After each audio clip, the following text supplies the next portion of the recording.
Pessoal, a gente falou da unidade então, que é o volt, né? O volt é uma unidade de potencial elétrico. E qual que é a unidade de energia? É o joule, né? Joule por coulomb é o que foi definido como sendo volt. Volt é um sobrenome, certo? Bom, uma outra unidade de energia é electron volt. Muita gente confunde isso. Electron volt não é unidade de potencial. Não, apesar de ter o volt, electron volt é a unidade de energia. Então isso aqui é uma unidade de energia, né? Equivale ao trabalho necessário para deslocar uma carga E, ou seja, 1,6 vezes 10 a menos 19 coulombs pode ser um elétron ou pode ser qualquer coisa com a carga E, onde há DDP de 1 volt. Isso significa 1 eletronvolt. Vamos entender de novo. 1 eletronvolt equivale ao trabalho necessário para deslocar uma carga de 1,6 vezes 10 a menos 19 coulombs, onde há uma diferença de potencial de 1 volt. Essa definição é importante para itens. Para cálculos, o que você precisa saber é isso aqui, ó. 1 eletronvolt são 1,6 vezes 10 a menos 19 joules. Essa é a unidade de conversão.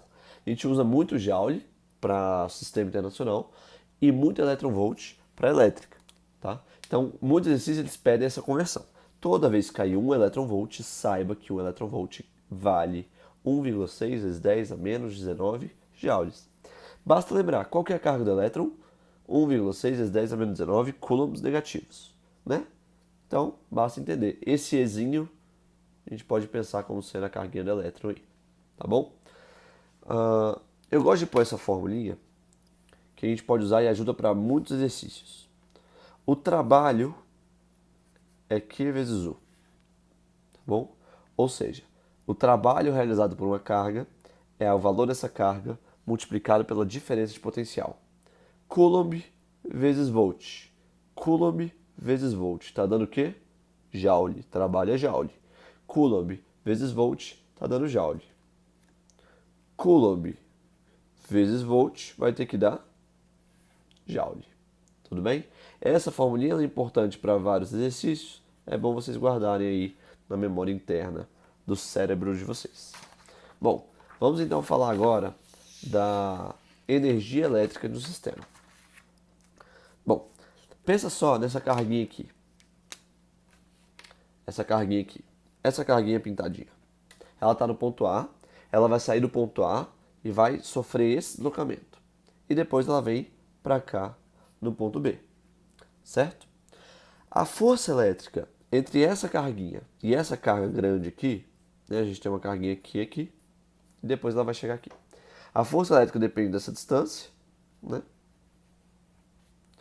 E ela vale força elétrica igual a KQQ sobre d ao quadrado. Se a gente for desenhar o gráfico, a gente vai ter aqui, ó, que a força elétrica ela é uma hipérbole, certo? Por quê? Porque quando a gente desenha no eixo Y, força, e no eixo X, a distância, esse gráfico gera pra gente o quê? Uma hipérbole, né? Se eu tenho Y igual a 1 sobre X, isso é o desenho de uma hipérbole, lá na matemática. Fica ligado nisso aqui. Bom, então tá, hipérbole. A gente sabe que o trabalho ele é definido como sendo força vezes deslocamento.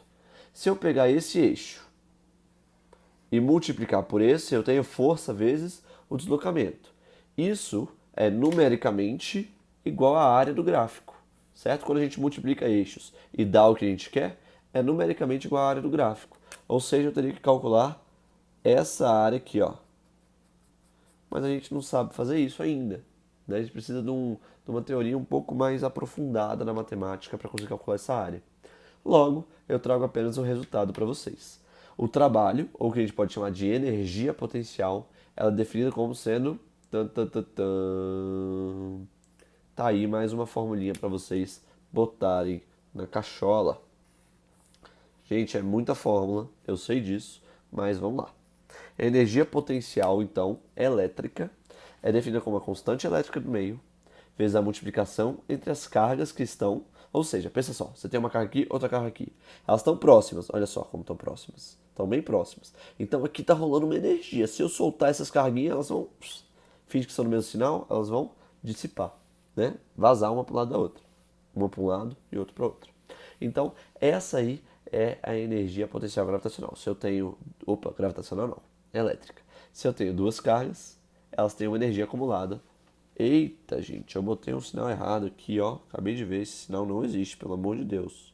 Sinal é força elétrica, né?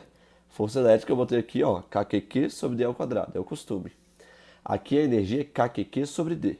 Vamos desenhar de novo, porque, pô, já passou 5 minutos de vídeo, eu não vou gravar de novo agora. Depois eu faço outro, ó.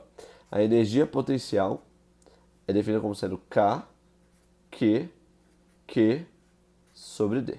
Esta é a fórmula correta. Desculpa aí, confundi. Tá bom? Isso aqui está errado. A energia potencial gravitacional elétrica é KQQ sobre D. Tudo bem? Porque senão essa fórmula aqui que estava era a fórmula de força elétrica. Então a gente pode fazer um mini resumo aqui já. Ó. Qual que é a fórmula de campo elétrico? KQ sobre D ao quadrado. De força elétrica. KQQ sobre D ao quadrado. De energia elétrica. KQQ sobre D. E tem mais uma que é a de potencial elétrico, que é KQ sobre D. A gente vai chegar nela agora. E é super simples de chegar. Mas antes, energia é uma grandeza escalar, não é um vetor. Então, não faz sentido pôr módulo aqui. Os sinais das cargas aqui fazem sentido. Existe uma energia de menos 2 joules? Existe. Se eu pegar menos 10 coulombs e multiplicar por 5 coulombs, vai dar menos 50, certo? Que multiplicado pela constante eletrostática, dividido pela distância, vai dar uma energia negativa. Então o sinal para energia ele é muito importante, porque são componentes aqui, né, grandezas escalares, tá? E a outra coisa, não tem módulo na forma. A gente não põe módulo de Q como aqui, ó. Aqui tem que pôr módulo de Q e módulo de Q. Aqui realmente, opa, bati aqui. Aqui realmente tem que pôr. Agora aqui não é necessário pôr. Os sinais interferem no meu resultado. Tudo bem?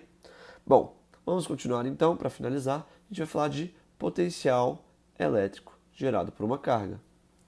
O potencial elétrico gerado por uma carga é definido como sendo a energia pela carga. A gente falou isso no início da aula. Na primeira aula, olha só. Energia pela carga, certo? Se eu pegar a energia que a gente conseguiu aqui, ó, KQQ sobre D,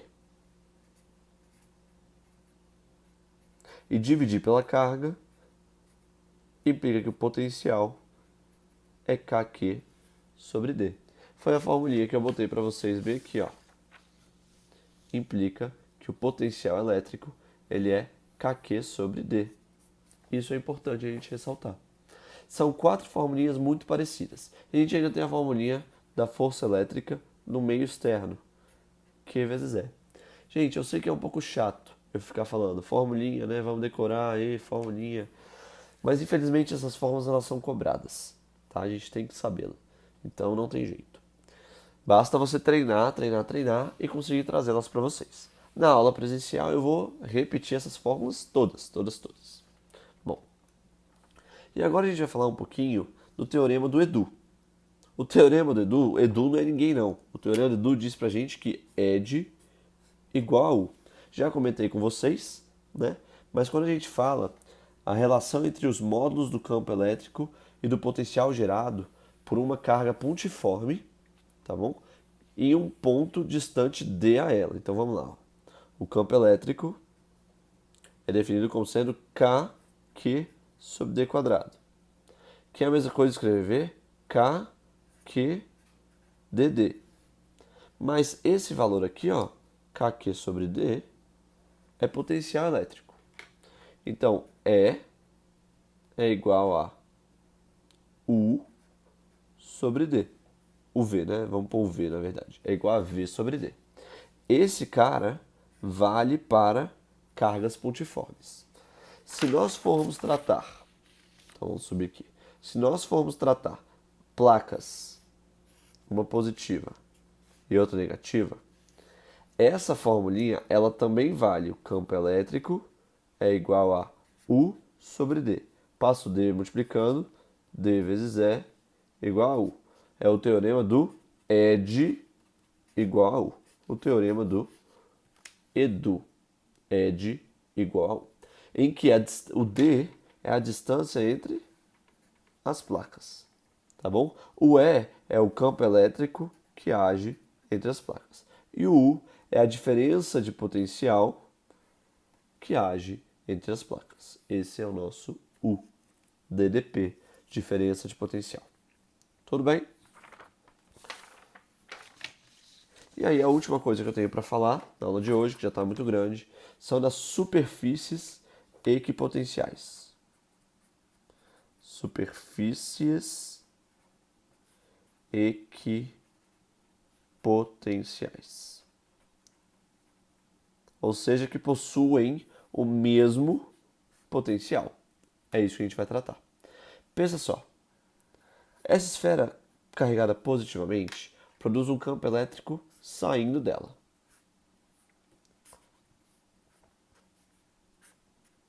E ela produz superfícies equipotenciais que são esferas concêntricas a ela. Todos esses pontos, eles possuem o mesmo potencial elétrico. Se eu traçar mais uma circunferência, todos esses pontos possuem o mesmo potencial elétrico. Por quê? Porque potencial elétrico é definido como sendo K, Q sobre D. Daqui no centro até aqui é uma distância R, né? O raio, que é a mesma daqui, que é a mesma daqui, que é a mesma daqui. A mesma carga, o mesmo K, eu produzo sempre potenciais constantes. Né? Analisando o que seria 3D, são esferas concêntricas. Tá ótimo? Se analisarmos placas, as placas elas também possuem superfícies equipotenciais. Uma carregada positivamente, a outra negativamente. E as superfícies equipotenciais, elas estão aqui, ó.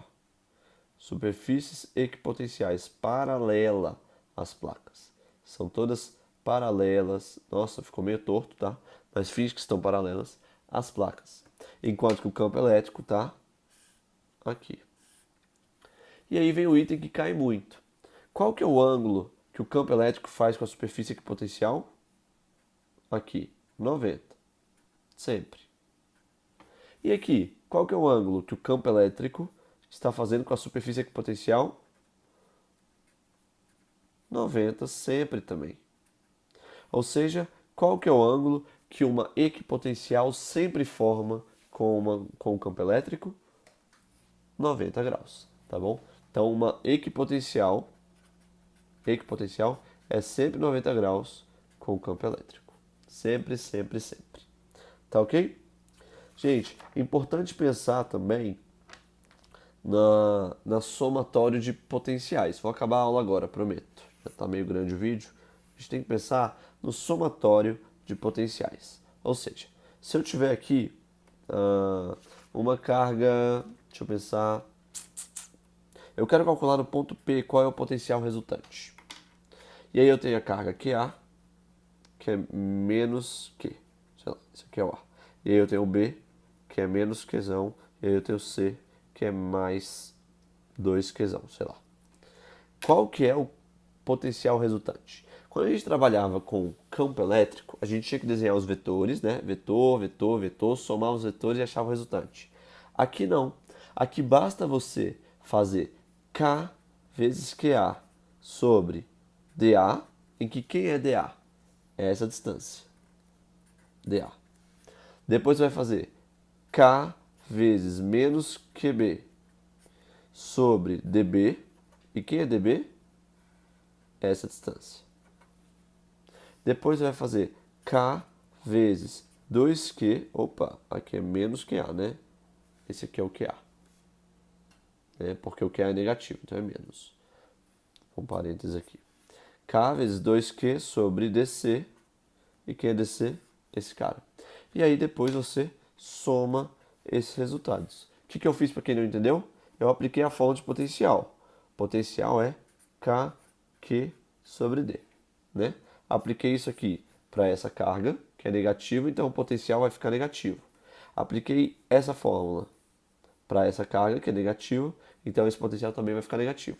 E apliquei essa fórmula para esse potencial que é positivo, para essa carga que é positiva, esse potencial vai ficar positivo. E aí você vai somar os valores. Por que somar os valores desse jeito? Porque potencial é um fenômeno escalar. Isso é importante, assim como energia, tá? Se a gente pegar nosso resumão aqui, ó, isso aqui, ó, vetorial, força elétrica, vetorial, vetorial. E aqui a gente tem um número escalar e o número escalar. Tá bom? Espero que tenha dado para entender, ficou um pouco bagunçado, mas qualquer coisa a gente faz um novo vídeo para facilitar a vida de vocês. Muito obrigado pela atenção e adeus!